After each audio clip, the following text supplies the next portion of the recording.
A few days ago, we had one of the coolest LEGO leaks ever. The newest Marvel minifigure series has been leaked, and it's better than we could have ever imagined. September 1st, 2025, we will see the release of a line of minifigures based on the Spider-Verse movies. I was ecstatic to hear this. The movies are so phenomenal, and it's shaping up to be one of the best movie trilogies ever. They do so much right from their art design to music, and everything about them is always thought out and done so well. It's led to two legendary films so far, with another on the way. These movies need no endorsement from me though. With their popularity, I'm honestly shocked we haven't seen more LEGO sets based on these movies already. Luckily, LEGO finally seems to be getting around to it. Now, just in case you're unaware, the minifigure series consists of 12 unique minifigures, that of which are hidden in blind boxes for $5 each.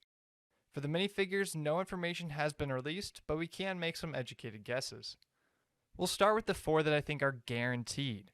The first one, of course, is going to be Miles Morales. He's the main character, and there's absolutely no way we don't see him. I will say though, we already have plenty variations of him, so whichever they choose, it should be good, but I would expect it to be pretty similar to a version we've gotten in the past. Hopefully though, there is a little extra detail to make it a little more worth our while. After that, Gwen Stacy of course should make an appearance. She's another character we've been seeing a fair amount of in sets, but I still think she'll make the list for the series. I can't think of any other possible variations for her, so it'll probably just be our typical Spider-Gwen with some extra detail, but that's okay. After that, Peter B. Parker is also another shoo-in. He's your typical Spider-Man, and he just has to be there. He acts as Miles' mentor figure, and I couldn't see them making this series without him.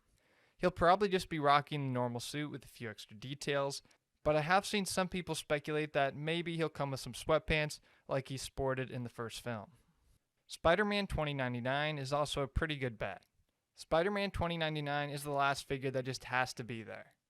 He's the main antagonist for the second film, and he's just a super cool character. I personally cannot wait for it. It should look absolutely gorgeous.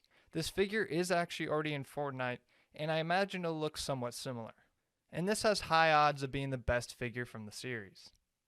After that though, I think there's still a lot of figures we can infer about. For example, Spider-Man Noir, I think he's pretty well locked in as well. I would almost put him in that guaranteed list because I'm pretty sure LEGO wants to make this figure. He's one of the more stylish spider people with a black and white color scheme and an old detective look. This figure might even rival Spider-Man 2099, and it could be my favorite from this list. After him, sticking from the first movie, we have Spider-Ham. I think he's a pretty good lock too. We've seen him before, and he's just such a fun character, and we've seen him before, so it'd be pretty easy for LEGO to throw him in this line. After that, I'll mention Spider-Punk. This guy showed up in the sequel and instantly became a friend of Miles. He helped him escape and is just a cool looking guy. I would also assume that we're going to see him in these packs too. In a similar case, Spider-Man India will probably make an appearance as well. He's another new one from the second movie, and Pav had such a fun energy that made him a quick friend of the main crew. Plus, his design is super neat and very different from the other spider people. Getting into the villains, I think the Prowler is one we could expect. Uncle Aaron was a huge piece in the first movie, acting as Miles' Uncle Ben. His alter ego as the Prowler was also perfect and a super cool character that had one of the best theme songs for his intro. His role was pretty important in that movie, and I foresee him being one of the few villains we get. After him, I think we have to talk about Spot.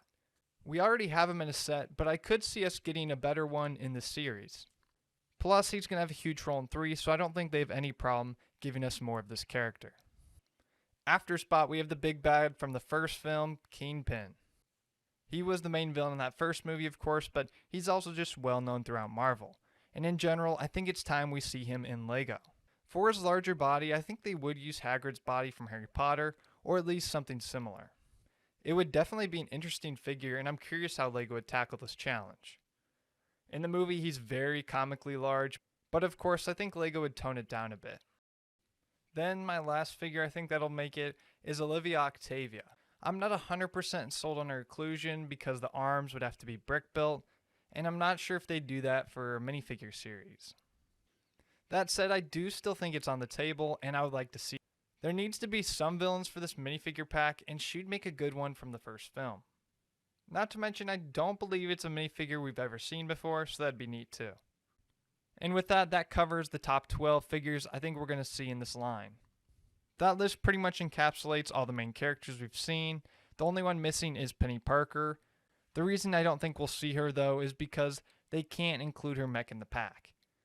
That's just too big of a build for a minifigure pack, and so I think she's just totally off the table. There are a few other characters I think that are possible, like Ben Reilly, which could be cool, but so far he's only had one small role. Spider-Woman is also on the table, but she's pregnant throughout the second movie, and I'm not sure how Lego would handle that. Plus, kind of like Ben Reilly, she didn't have the biggest role in the movie. Then, of course, there's always the option that Lego could just go and give us some background Spider-Man from all the sources of media in that movie.